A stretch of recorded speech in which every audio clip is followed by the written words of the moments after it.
The Senor St. Petersburg man is facing several charges tonight, including aggravated assault with a deadly weapon after police say he fired a gun into a crowd of kids. But Howard Clark's lawyer says he was just trying to defend himself from a bunch of rowdy teens that were terrorizing the neighborhood. Our Allison Morrow is live tonight in Clearwater to explain how this dispute got so out of hand. Allison? Jameson, we are at the Pinellas County Jail where Howard Clark just bonded out. You know, his lawyer says he can't even believe he was here, given what he's calling a very simple case of self-defense. But I'll tell you, that story changes dramatically when you talk to the kids who say they found themselves at the other end of this man's gun. He's described by his lawyer as a weak old man in poor health who was just trying to get home Thursday night. He is deaf.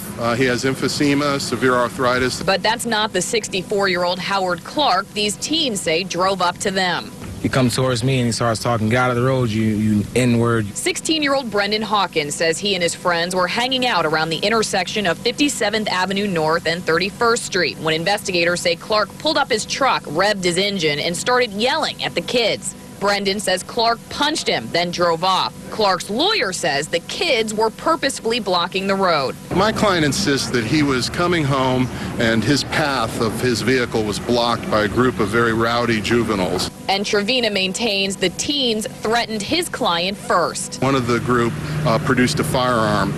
When that happened, my client produced a firearm and fired around as a warning shot. But the kids argue only one person had a gun that night. It was pointing at them and not as a warning. He pulled into his yard and he said, "You N-words, y'all stay right there. I'm going to kill you. I'm going to go grab my gun." He grabbed this gun out of the house, pointed it at everybody. Boom, shot one shot, and everybody took off running. And one of those who took off running is 8-year-old Dion Bosick. He says it's the first time he's ever been shot at. I was really scared. And he's still scared tonight. Because he might be coming back. To get you? All of us. Deputies say they found no evidence that any of those kids had a gun. As for Clark, his attorney says he fired his gun at the ground, not at the kids. We are live at the Pinellas County Jail tonight. I'm Allison Morrow, ABC Action.